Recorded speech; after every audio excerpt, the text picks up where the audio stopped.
This is the full Game 1 VOD of the matchup between T1 and Top Esports from the Quarterfinals of Worlds 2024. Up against TES.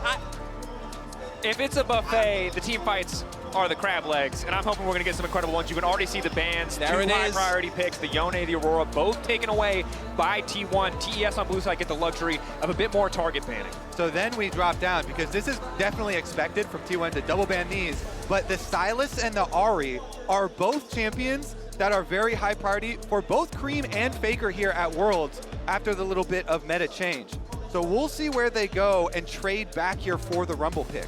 So the Rumble actually coming out, denying it from Zeus does mean that they're going to forgo the Jax, which we've seen a lot, and the Silas, which, as we saw in yesterday's series, has basically become absolute top-tier, blindable mid laner this far into the tournament. And even though Cream is a very good Ahri, Silas just seems now like it turns into a more tanky Ahri as the game goes on, constantly stealing away that ult. So we'll see if they even do respond with that pick in the end for the counter. Meanwhile, T1, still one more pick for jungle. I would expect something like a Vi. Owner's Vi has been amazing. The Sejuani is still up, and Vi is banned. So Sejuani here with the melee synergy for those stuns is kind of the next best thing to slot in. Certainly that already makes that top lane matchup feel a little bit more volatile, knowing that jungler can turn his attention topside. Of course, Vi, Skarner taken off the board, makes Sejuani the next logical choice for these tanky jungle options. The question is, Tian, ball's now in his court. What is he going to pick? What is he going to bring out of Mumu? You know, I feel like Inspired bringing it to the world, and the world happy to have it in so many of these tense teamfight scenarios. Instead, the Ivern, the supportive option, now paired alongside the Tristana, a throwback to metas past. As good as Cream's Tristana was, I think at MSI, probably the most iconic Tristana play of the tournament when he knocked one member into the other and they exploded. I gotta say, this feels like a throwback, and it's not a throwback that's been very successful thus far.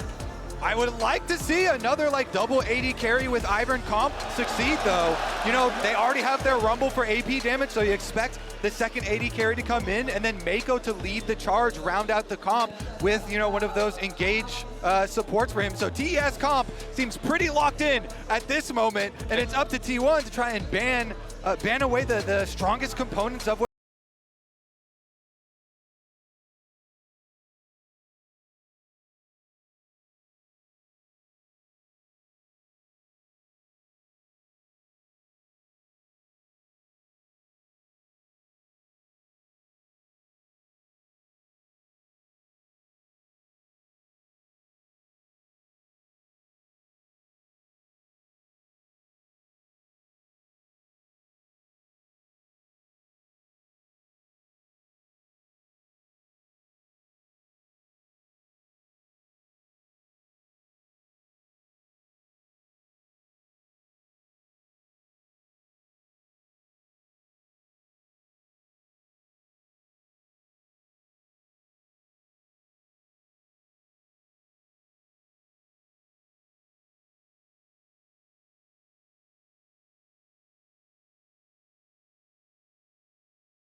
what the follow-up is going to be. Like that early game plan to take down towers, open up space for the Camille and Silas to work. See what the answer is here. Into a Caitlyn lane, trying to deal with what you know is going to be hard pushing.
more vulnerable targets for Zeus Camille to trap people down and look for picks. Looking at what TES have drafted here, the way they won that first game against T1 was by absorbing the initial blow and then counter-engaging. I think that this comp does this insanely well. You have a lot of AoE damage, meaning that your choke point control is going to be really strong, and the Ivern adds on top of that. And for T1, this is nothing but comfort. Certainly is. It's a good thing you bring up that first game, because in the beginning of that game, T1 had a really strong lane swap. They actually caught 369, got a first blood on them, and had a very big early lead in the game. Additionally, T1 are set up once again to have a pretty strong level 1 overall. Bard level 1, basically 2 abilities between the passive and most likely the Cosmic Binding. Can allow them to get aggressive, maybe contest if they do want to go for the lane swap. And when you look at T1, one of the best teams we've seen in executing and finding leads in these early games, so wouldn't be surprised to see them be the ones who pulled the trigger. But at the same time, Caitlyn, Bard, and the 2v2, they're kind of happy either way it goes. Game 1. A deep breath before we get into it. We need Paris come alive. Level 1 will tell us so much about how T1 want to leverage their bot lane power. See how TES navigate if they've found new innovations since the last time these two teams played. Moment of respite before what I am very certain will be an explosive series, one way or another. Thus far, looks like both lanes happy to slot towards standard lanes. Not locked in yet until we get a little bit closer, but right now, neither bot lane moving positions, just holding the vision in his level 1. And because this might be the last chance you have to be fully on your seat and not the edge of it, I'd be remiss if I didn't say to remember to log into your Riot Games account on Loleventvods.com and watch Worlds live during exclusive Worlds, emotes, icons, capsules, free stuff for watching. You're going to do it anyway. And this might be the only minute where someone's not killing somebody else, so take a chance, log in, watch, and we'll see where the lanes are going to go, because this 2v2, I'm going to tell you right now, is going to be very difficult. But now you have a little bit more time, tragically. Nice. We'll give you more context on the pause, of course, as we get more information here at the caster desk. In the meantime, no lane swap. So log into your Riot account? Is that what you're saying? Yeah, log into the Riot account. That's what this is for? This is not a scheduled pause, I promise you that much. Hopefully, I think yesterday we had one small peripheral issue, quick resolution. We'll hope for the same today. So it is interesting here. We're going to have, we at the least know that Owner is going to start on the top side of the map and will actually be pathing away from those double melee solo laners that you look for in the beginning of their champ select with the Sejuani kind of synergy pairing, and trying to look to cover this Caitlyn Bard in their attempts to pressure and push in the enemy lanes, try and deny CS, try and chip away at tower plates. You always are trying to push very early on here and generate some tower plate money with that combination for T1. Confirming it is a T1 pause. We are getting ready checks in game. So we'll see if we're able to get that back on your screen shortly when the players do eventually resume. And I think the big thing to keep in mind is it's been a long time since we've seen these kind of bot lanes, but we got used to the 2 range versus 2 range for so long. But the important thing in this 1 range, 1 melee when you have this engaged support is if T1's bot lane, as you mentioned, falls behind, loses flashes early, this lane gets so incredibly hard to play because yes, MF is nerfed, yes, Bloodthirster is nerfed, but if she gets an early BT, all of Caitlyn's poke, all of that harass becomes immediately meaningless. Also, as mentioned, the Tristana, I don't think the pick has looked that good yet at the tournament, but when you think about what should be good into Sylas, 80 carries makes sense, something that can really bully him early on and try to make sure that he doesn't just get a free ride to level 6 when the champion really comes online. And the early trades here can be big for how this lane goes, as we do have Tien setting up his jungle on the diver. Yeah, Guma and Keria, always the ones really pushing the double range meta for bottom lane. Thinking back to last year and the amount of success they got with it. So far, though, Zeus early level 2 means he's able to take control of the lane, tack sweep, and the hookshot wall dive. 369 smartly waiting out the adaptive defenses, but this is, of course, where Rumble was nerfed, is that level 1 point. The Flame Spitter are just going to do a lot less work, as we see a bit of an all-in here on the bottom side. TES not going to overcommit. They did get the level 2, but don't want to use too many resources. And look at that, the Sejuani already. You see Owner on the mini-map actually heading up. Owner's just done the 3 camps, and he's dropping. Immediately going to get the cleanse out from Guma. Keria trying to trade back. Will get cleanse for cleanse in the end. Is again, Owner on the top side. He's going to run straight into Tien. Tien, level 3, red buff. Locked up, Owner not going to follow, forcing out the early flash. And now contesting this blue buff. It's going to be big. Tien does have access to his flash, however. Or excuse me, smite. No way for him to move up, though, because Zeus with that prio ensures that Owner gets the buff. Yeah, I mean, he wants to go in there and touch the blue buff, but there's nothing he can do without his flash and so much HP already taken. It's just really smart from Owner. Trying to keep this pressure up. Flash in! The full commit. Faker can now follow as well. They've got the stun to follow, but Cream locked up. They don't quite have it on the permafrost. Owner out of range, perhaps. Zeus with the flash there to land the stun, but Cream still survives. That's big, though. That's a really heavy investment from T1. Zeus spending a lot of time, 2 flashes, and they don't actually get the kill. But Zeus actually, I mean, because he had been able to push in so early and crash the wave, it's bouncing back to him. So able to use that timing window, able to allow Owner to go for the first play onto Tien, then able to make the pass there through mid. In the end, you've got 2 flashes used from the side of T1. 2 flashes used from the side of TES. And while all of that action was happening, Guma cleansed, Keria healed, and Jackie used his cleanse as well. And we did see a couple of those trades towards the bot lane, but as expected, both of these players, or all 4 of these players, are trying to get an early lead. Both these lanes can feel really snowbally as Tien looking to make an impact. These are not the players or the teams to sit there and scale quietly. If there is an angle, there's a way they can find an advantage, they will fight for it, and it won't end up costing them here. While they did have Tien standing behind them, hovering in the bottom side, T1 won't going to step too far forward as the recall does come through. Owner also hovering, ready for the counter gank as resets for both junglers. Tien a little bit ahead of the curve.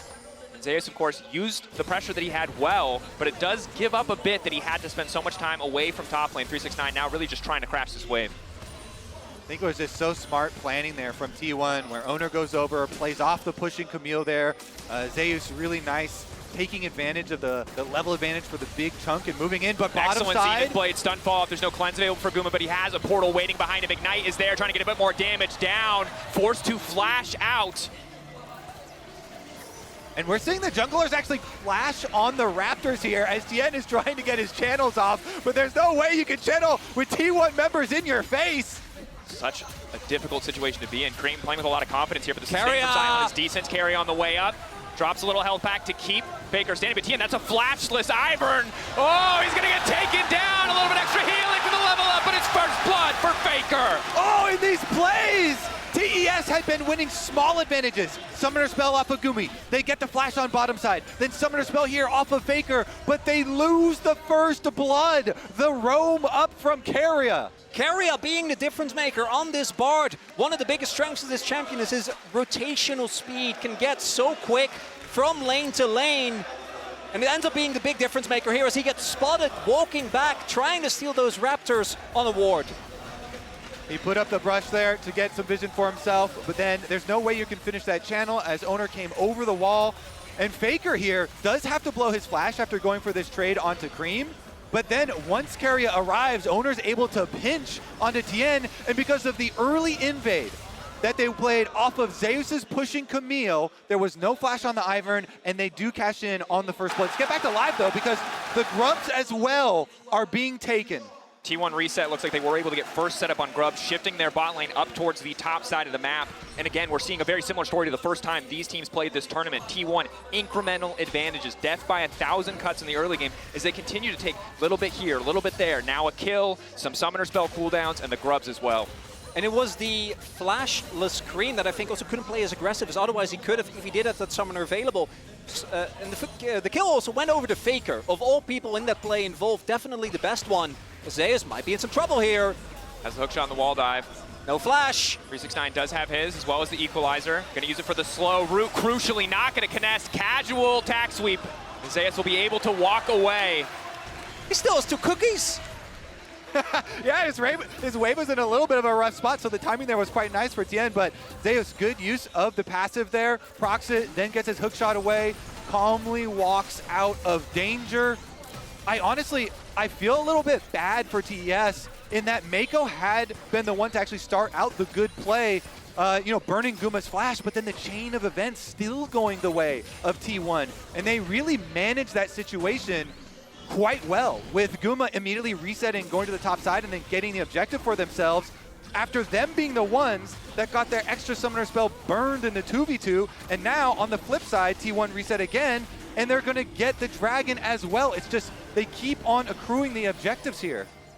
Camtech Drake means as well that the average value of the souls is going to go up slightly there. Do want to note the gold lead still very manageable. NTS is sitting on double call. So once those are going to cash out, it's going to swing it back in favor of them as Wave is being cleared there by Jackie. A little bit of damage on the Guma. Do you think that TS will even be able to actually punish Guma while he doesn't have his flash up? I mean, Faker and Guma are the two ones that are opportunities right now. But 369 is getting a giant wave pushed in.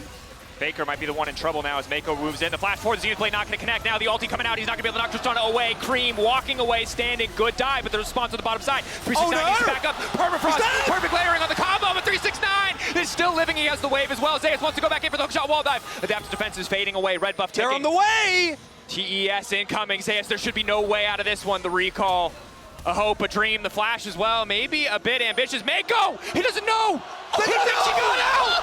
The genius play! A perfect use of fog Are you of war! kidding me? Secret Agent Zeus finds the escape, sticks in the fog of war, and fools them all. Let's not distract you from the fact it was a failed dive, though, for P1. Oh, it was a disaster. Owner went down, and that was a big play from 369, getting the extra cash there, defending the dive. And on one hand, T1 knew that the mid lane play was happening, so they wanted to try and counterplay, but 369 also didn't have his ultimate, but they just didn't have the damage this early on. Definitely big, though, for 369. You can tell, you know, him versus Gold. T1, he constantly gets eliminated the last couple of years by T1. He has Zeus in his mind, so it could be a very big, you know, mental play there. Having an extra kill on the Rumble will come up huge. It's a champion that in the mid game really has great potential to turn team fights, so we'll keep an eye on that one. Meanwhile, for the T1 side, they've done a very good job being very proactive in moving the Caitlyn around the map, constantly trying to shift over to the open tower so you can push in and try and get turret plate money. Guma got one off of the mid plate. But crucial for TS that they were able to grab those kills, as well as the slight bit of additional gold coming in from the double coals, as you highlighted earlier, Chronicler, allowing them to even up the gold for now. Next grub spawn is going to be the focus. 20 seconds, resets onto the map from the side of T1, but you can see 369 is already in the river. TES likely to have first move, but T1, it looks like ready to fist fight for this objective. And they have to. T1 is, oh, Faker. On, the abduct going to connect. That's a lot of damage though. Cream does have his TP available. Zeus is on the tower, bottom side though. Camille getting rich could be a big problem for side lanes. Zeus looks like he was able to grab one turret plate, and Owner starting up those grubs. In the Here we go. jungle. But he only needs one grub. If they TP in and Owner gets one, it still feels like a victory for T1 as they get the 4 grub buff. They cross that threshold. We see this so often. T1 don't need to stick around. Carry it here as well to throw down the portal. First grub down, TP, and they just walk away. They got what they came for. That's going to be an opportunity for Zeus to shove the wave in. Camille's early wave clear, though, not going to be great, so I do think TES will be able to rotate. But with the composition that T1 has specifically, getting grubs is really big, because with Caitlyn, obviously, the Caesar's great, but ideally you want to try and play 1-4, 1-3-1, depending on how your solo laners are doing. And those extra grubs can make a really big difference in how quickly you can push down. And this, I think, is the problem. Like, early Camille, the wave clear just isn't really there.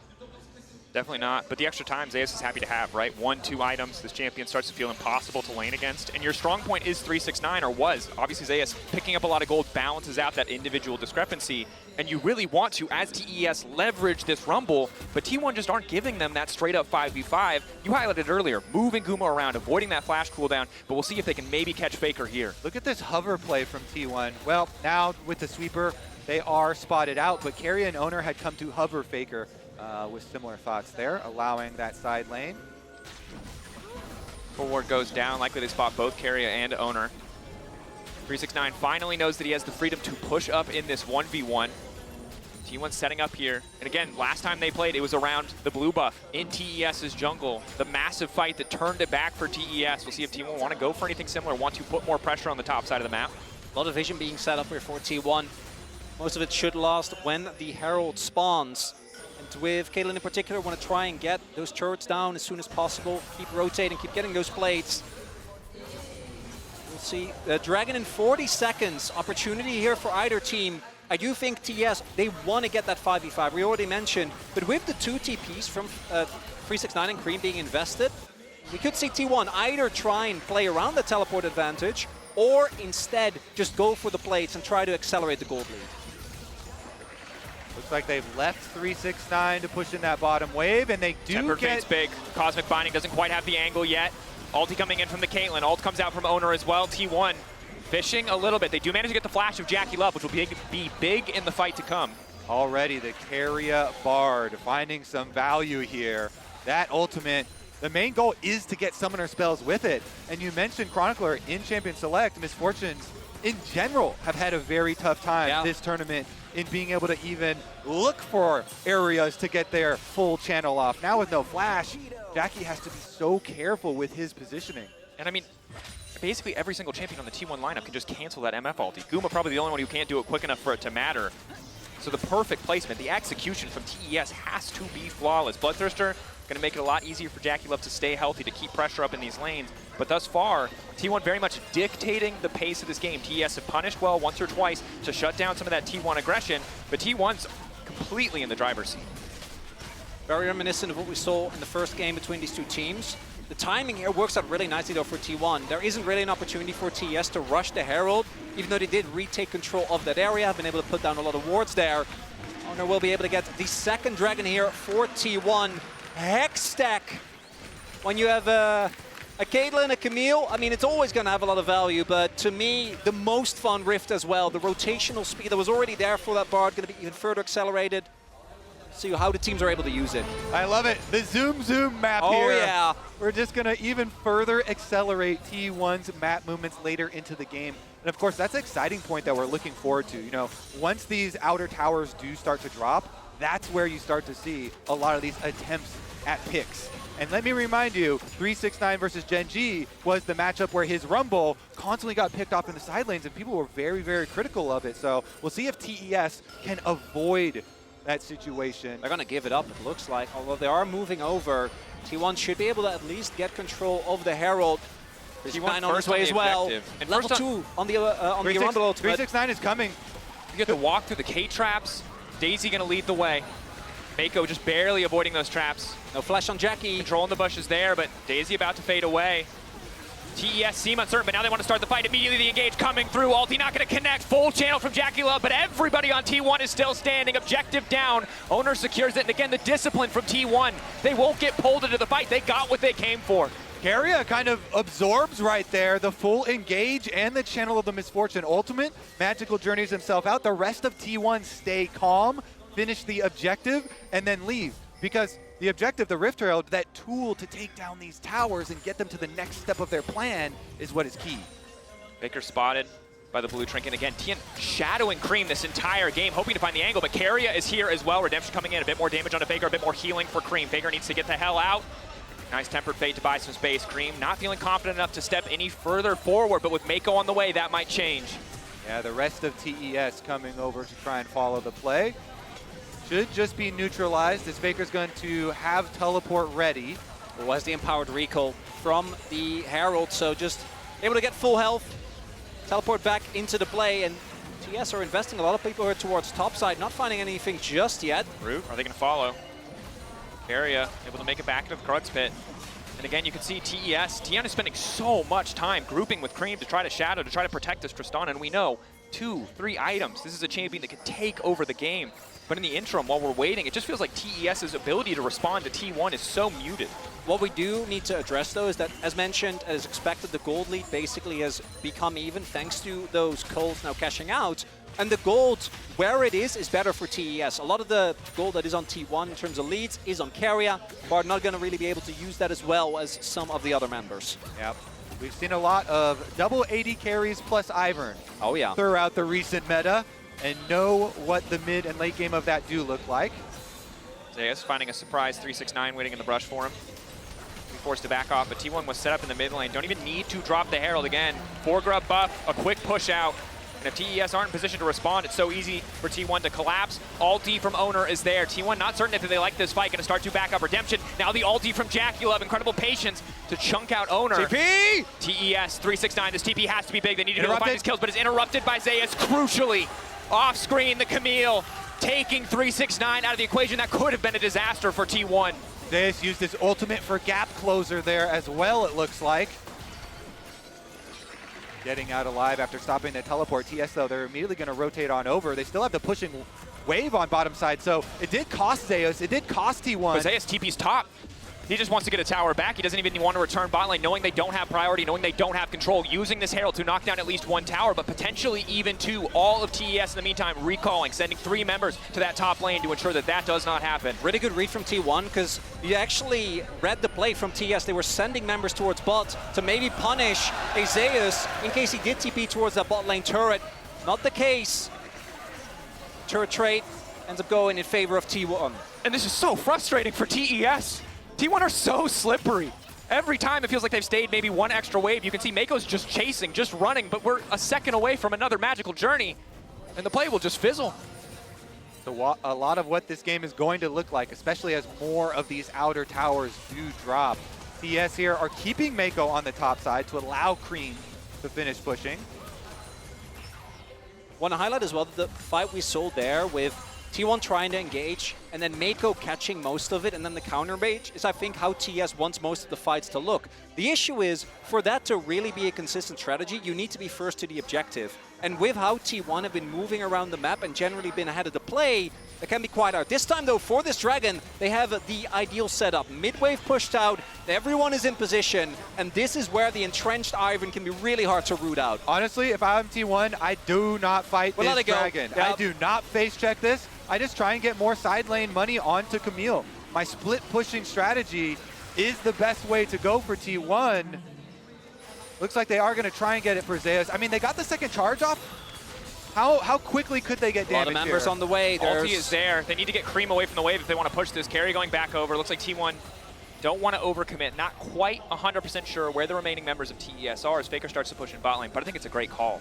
The earlier Drakes from T1 give them the grace that they need, the space that they need not to contest that third Drake, which could have very well been a death sentence if that had been sole point for TES. Yeah, they're looking for 2 items on Zeus.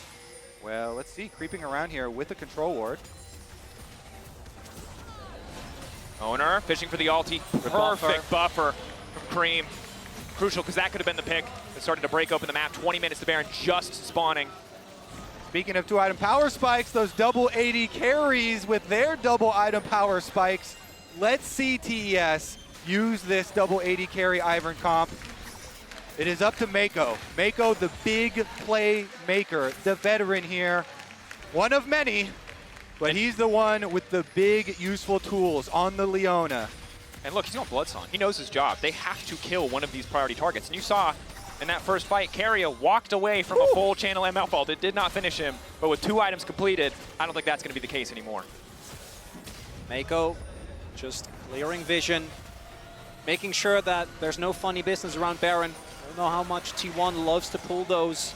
And the poking and prodding continues. Everyone on the way here from TES. This turret stands for now. Zeus can't just poke, has to be willing to commit to the fight, but TES, 5 members here immediately going to tear through that tower. The power of the Tristana. T1 backing up, knowing that they have Faker on a side lane. Yep, just keep trading. Faker going to get the last outer turret that TES had held on to, taken care of in exchange for their own top side turret. Solo gold here over to the Silas. Let's see if that gets him to completion of the Cosmic Drive. And it does. Think it should be enough. Recall goes through, Cosmic Drive completed. Again, that extra movement speed, the ability to stick on these targets, big. We'll see how far away Guma is from his second item spike as well. Zeus kind of, I think, desperate to finish. Oh yeah. His next item. Obviously, so often when it's split pushing, well, maybe not so often anymore, you talk about Hydra items, but instead, Sterix is just universally incredibly powerful, especially against a composition like this. So the sooner he gets it, sooner he can start to threaten that backline, those double 80 carries. Particularly for Camille, right? Like the scaling on your Q, the ability to go way deeper in fights, and the way that she already scales insanely well with levels will make it a really strong 2-item spike. IE now done for Guma as well. Also a little bit behind on Jackie. And yes, obviously, pretty expensive item, and the tension still building here. We haven't had a major team fight erupt, leading to a lot of kills, but the next Dragon might be where that starts. And while we give credit to T1 for moving around the map, for avoiding this 5v5, it's starting to become an inevitability. You can see the brushes are set up. Cream has enough range, enough damage, but a beautiful Tempered Fate. No angle to set up on the stump, and now Zeus is going forward, getting a bit more back. Oh, double ultis coming in from the side. Owner burning down. Can they finish the kill? Flash out. TES using so much, but the jungler's out of the equation. Can they turn right back to the Baron? Do they have the damage and the time? Looks like instead, mid-tier 1 will be the option. The steady siege continues. Zeus may be hoping to find that flank, but with no ultimate available, he has to be careful. Faker trying to clear the wave, crucially dodges away from the root from Tien. The trap's not doing much of anything. The tower in mid will fall, but already Zeus on the top side of the map pushing in, looking to break open even more of the TES structures. I love games like this, when you get one team trying to pull the other across the map, each one getting a tower here, but still the secondary ones here, so much more valuable for Zeus individually, and there's the completed Sterix. And I do think now we've reached the point where TES, particularly with these 2 items on Ivern, they are so beefy. We see their T1 is like they're kind of fishing, you know, we're going in, Zeus maybe use an ultimate, but unless they fully commit, which I think they made the right call not to, because you can lose the game if that fight goes awry, it is really hard to do any meaningful damage. They did get Jekyll as summoner, the flash from him has been expelled, same for Zeus and Owner, but they have a lot more escape tools, particularly against that Bardal that we keep talking about. TES showing the sieging power of this composition. Now the Dragon, this time it's T1 that are first to the objective. We'll see if TES can retake that ground. With Caitlyn always wanting to arrive really early, you see that line of traps here. T1 and Guma trying to funnel TES into having to come through this mid lane river brush where they have their control ward by TES. Brute force, they're gonna get in there, they clear out the ward. Zeus inside, pushing. Knowing they're more powerful. See Zeus on side, know that they have the 4v4, feel confident that they win it, run straight to mid, clear that wave. Now they have their access in, knowing T1 are going to be forced to catch that. TES don't feel confident to start the objective. 369 has to catch this wave on side. Last time we tried to TP in, it was canceled. Zeus this time, though, spotted on a ward moving over. Likely means that TES know it's time to get out. They spot him. The threat of the flank is intimidating, and T1 will use that to start up the Dragon. How quickly can they burn? New trap line. Tien, can he get into the pit? Trap there, stun there. They just want to burn the objective down. Tempered Fate as well. Keep the jungler out of the equation. T1 again. They don't want the fight. They're playing a clean macro game. They don't want it to be about kills at all. There's only 3, and we're 25 minutes in. And that's so point for T1. TES wanted so desperately to fight. Now turning towards that Baron. Keria on his Bard, able to hit the ulti now. TES going to force it on the Baron. They're going to come, though. T1 already on the way.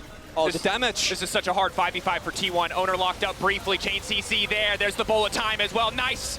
Bit of CC coming from Faker, but he doesn't able to connect the stun. Cream already getting 1 kill onto Owner. TES, though, blinking health bars. Ulti coming in from Guma. Good body block from 369, but it stops TES crucially from completing the objective. You saw there, Zeus was standing ready to Ian if they did have an opportunity, but as long as TES pulls up the Baron, T1 wins that play, even giving up Owner. TES, though, I love this focus where whoever is furthest up, they're just going to use everything to burn your front line first. And we're getting so many of these full channel Jackie ultimates because he's standing so far back. They're just playing off of the most exposed target, and they do get 1 kill. Also, we talked about T1 and how much they love Barons, but with double AD carry and a Rumble, Baron has got like... Also, Ivern shielding, the risk of starting it is just not there. Exactly, you can tank it for days. Main risk is the team fight in TS. I feel the same way, and I do think there's more of a timer on them now, because on the in 3.5 minutes, T1, if they get any map control, or if they're able to out-rotate, they can go for either objective and be happy, and that's not the case for TES. You highlighted it earlier, Hextech Soul, I'm going to say the most devastating in the game. It is nuts. It is very strong. Not something you want to give to a team that is so happy to split up the map. So happy to take these isolated 1v1s as Zeus goes for just a bit of an extra trade there on the way out. And 369, again, I feels like this Rumble has been muted. It feels like T1 have danced around this pick so beautifully, and this is frustrating because you talked about 369 versus Zeus in isolation and what it means, but also for the series. If Rumble is not an effective pick for TES, that nerfs so many strats, so many drafts, so much preparation. It's going to have to be TES forcing on objectives to try and get the front-to-back fight that they want versus T1. Meanwhile, T1 pressuring side points there they again. go again. Here is the force. Willing to flip it, know that they have to, desperate to find the fight. They've already given up a tower, 650 gold, the cost of admittance to even get in this pit. Delayed a bit. There's the TP. TP coming in from Zeus as well, grouping as 5, 1 angle, TES, can they find this one? Eyes on the ultimate of Jackie Love and 369. Daisy already falling away, however. T1 getting in just enough to bait them. Beautiful cosmic binding, follow-up, the equalizer stolen away. Owner immediately gonna follow. TES peeling back, but they're running out of space to maneuver with. Now the turn back to bullet time. An equalizer of their own. Ulti coming in. Jackie Love about to fall. Carrier going over the watts, a little bit over eager. TES still standing. Jackie Love still standing. Double lady carry. But Baker in the clutch. The arm guard. He goes golden. He buys a moment. TN perfect timing, but it does not matter because here comes Scuba, baby. Doubles coming through. T1 takeover. T1 with the patient team fighting. They run them off the Baron, and they're going to run straight into the base. Mako's gonna be up, but he alone, I don't think, can clear the wave. The waves are here, 28 minutes in. They don't need a Baron. 20 seconds. They don't need a soul. I don't think they have the time, but they at the very least are gonna get this inhibitor. Knocking open the base, and this is crucial. This is infuriating for TES. We've seen so many teams fall. So many teams be baited in, get caught out by the team fight. Mako knows he needs to buy space, knows that he needs to buy time. Ignite ticking. T1 want the base. Will they stick around for a second tower? The wave a little bit far away. Jackie's up in 2. Cream's up after that. Crucially, the Rift, though, gives them a clean exit out. But they're behind on tempo. The Baron, the immediate rush from TES, is it an option? Perhaps their only counterplay. On a ward here, but don't know if that's enough time. And it's the patience that you talked about. And here we see again, look how hard it is for T1 to get any meaningful damage onto TES. The healing from TN makes it really tough, but then the moment that equalizer comes down, the health bars slowly start to dwindle. The damage is there, Mako gets isolated, and it creates the space that T1 needed. Honestly, beautiful stuff from Faker. As you say, stealing away the Rumble ultimate and putting it on their pathway. Here goes TS, right back to the Baron. They know. This is desperation. If they lose this fight, they lose the game. There's a wave in mid lane that has not been tended to. Zeus coming over the wall. Immediate stun. 4K getting lower. Bullet time there. Beautiful Barn ultimate. Zeus now going to look to follow through. They have the damage. Cosmic binding is clean. Jackie Love down. Baron down. T1 get the fight to get the Baron. They're looking to take everything from top Esports in game 1. Owner does it again. He grabs the Baron, and T1 are going to chase down every single member. Not Cream, not today! And as a flail hits Scream in the head, T1 with the Baron buff, gonna bring us to 1-0. And this is the kind of game that you want to start a series with, this kind of momentum, this kind of confidence. This is a team that barely made it to Worlds, and they barely gave a chance for TES to play in this game 1. Outmaneuvered, outfought. Excellent so far, but it might not be over. They're still taking the soul. I don't think they're confident they can end. It's almost unfair how T1 slump in summer and then show up at Worlds and look magnificent. Okay, I really want to hammer home. It was not just the meta. Okay, they were on the ISO Faker missed shuffles on Azir. The fact that this team, at least in this first game, is able to showcase something that they didn't do for the entirety of summer is mind-boggling. Zeus is even having fun. Parkour there at the end with the blast cone, just showing off the Camille hook shot. But here's another look at the Baron, and TS are forced into a bad spot. They know they have to just try and burn. Carrier delays so long with the Bard ult. But look at this, as they can't burn it down quick enough, and so T1 press in for the team fight. Owner's even able to get the smite here, as there was an early one from the side of TES, and they just chase down all the extra kills. The real critical point, of course, was the previous Baron fight. Of course. And that put TES in such a rough position.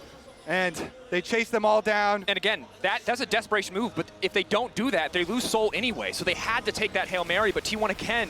It's triple in it. Baron is still up for another minute.